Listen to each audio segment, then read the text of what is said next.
Samsung Galaxy S22 release date, price, specifications and latest news. Update: follow the Samsung Galaxy S22 launch today with our Samsung Unpacked 2022 live blog, and check out our Galaxy S22 hands-on, Galaxy S22 Plus hands-on and Galaxy S22 Ultra hands-on stories. Now the Samsung Galaxy S22 is official. It's time to take a proper look at the three phones that make up the range, and all three models have features and aspects that could tempt you to buy it over the other two. The Galaxy S22 and Galaxy S22 Plus are large and small variants of the same basic design, taking some cues from last year's Galaxy S21 but shrinking the size a little and upgrading parts of the display, rear camera array and internals. The Galaxy S22 Ultra has a whole new design that not only sets it apart visually from its siblings, but allows it to fit in both quad rear cameras and an integrated S Pen. Take a look at our Samsung Galaxy Unpacked 2022 coverage for the latest details on Samsung's announcements, but otherwise read on for a feature breakdown of all three Galaxy S22 versions. If you're only interested in the top model, then take a look at our dedicated Galaxy S22 Ultra page for a closer look. We're delighted to see that Samsung's kept the starting prices for the S22 the same as those for the S21 series. Those are $799 for the Galaxy S22,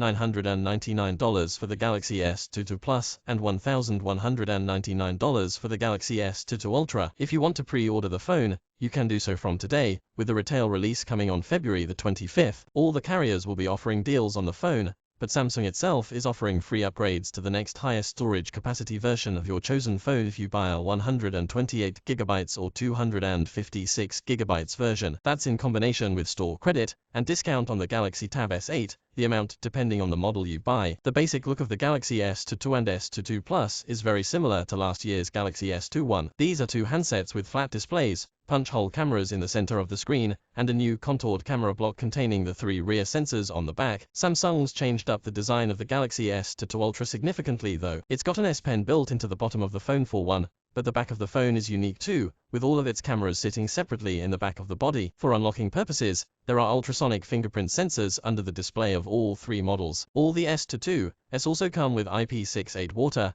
dust resistance, keeping the phone's inner components safe from potential intrusion. The screens should be plenty taut enough to thanks to the use of Gorilla Glass Victus Plus, the toughest Corning-made glass you can currently find on a phone. You have a choice of four colors for the S22 and S22 Plus: Phantom Black, Phantom White, Green and Pink Gold. The S22 Ultra is also available in Phantom Black, Phantom White or Green, but also Burgundy. The Galaxy S22 and S22 Plus used different sizes of what's effectively the same screen. Both have an FHD resolution, a 120Hz maximum refresh rate, and 10Hz minimum, plus up to 240Hz touch sampling rate. However, the Galaxy S22's display is a fairly small 6.1 inches while the Galaxy S22 Plus measures 6.6 inches. The Galaxy S22 Ultra uses the largest display, on offer at 6.8 inches, which also features curved left and right edges. It also has an adaptive 120Hz refresh rate, but it can drop as low as 1 Hz for increased battery efficiency. The resolution is boosted to QHD+ for extra detail when watching video or playing games. The screens on all three phones use Samsung's new Vision Booster feature to adjust the display's colors to make it look better in different lighting. They're also particularly bright displays. The S22 is rated for 1300 nits, and the S22 Plus and Ultra for 1750 nits. Whether you're looking at the S22 or S22 Plus,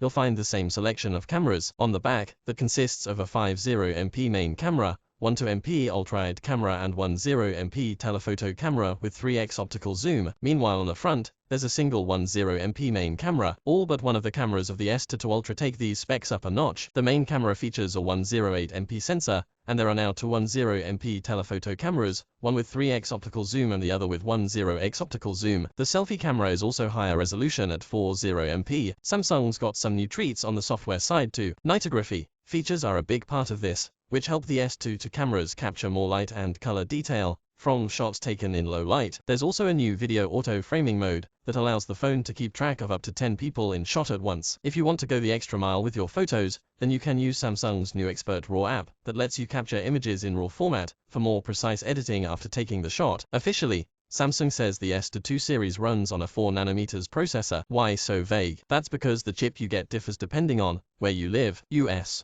buyers will get the S22 with a Snapdragon 8 Gen 1 chip, whereas UK readers or anyone else outside the US will have their S22 is equipped with the Exynos 2200. Although Snapdragon chips tend to score slightly better on computing benchmarks than Samsung's Exynos ones, the 2200 is particularly interesting this year as it's introduced AMD RDNA-powered GPU. This could make gaming on the S22, sold in global markets, a higher quality experience than the one American users have. Whichever chip you get, there will be 8GB RAM, and either 128GB or 256GB of storage. With the S22 and S22 Plus, in the S22 Ultra, you can have either 8GB or 12GB RAM, and 128GB, 256GB, 512GB or 1TB of storage capacity. In keeping with their smaller sizes, the battery capacities of the S22 and S22 Plus have shrunk a little since last year too. The S22 offers a 3700 mAh battery, and the S22 Plus a 4500 mAh one. There's no change in the capacity of the S22 Ultra, which uses a 5000 mAh cell. Charging speeds on the basic S22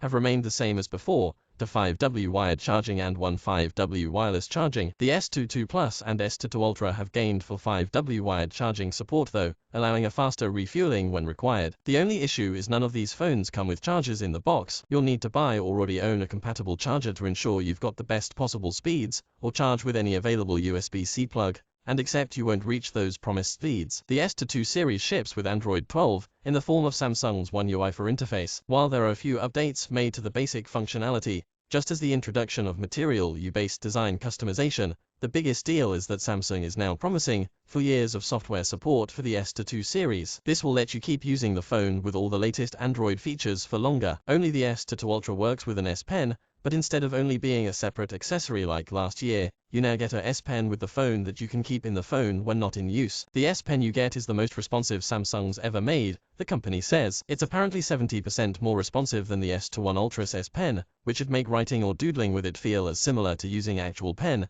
and paper as you can get with any stylus. All the S22 phones offer 5G support, both sub-6 GHz and MEV, so you won't have an issue getting a handset that is compatible with your carrier of choice. The S22 Plus and S22 Ultra get a few special benefits over the base S22. They get to use the Wi-Fi 6E standard for higher speed data transfers, which Samsung claims is twice as fast as the standard Wi-Fi 6 capabilities of the S22. The two larger phones also have ultra-wideband support, which allows for precise location tracking for certain key finders, or easier and faster data sharing with other compatible phones. We're going to be publishing reviews on all of the S22 models in the near future, so we will hold our full judgments for now. However, all the features we've described above mark some strong upgrades to the Galaxy S22 and S22 Plus over their S21 counterparts, and even more significant ones to the S22 Ultra, which has now become a de facto Galaxy Note. It seems likely that the Galaxy S22 is destined for a spot on the best phones and best Android phones lists. However, where exactly the three phones will appear is going to depend on whether we think they match the quality of the iPhone 13 series or the value for money of the Google Pixel 6 series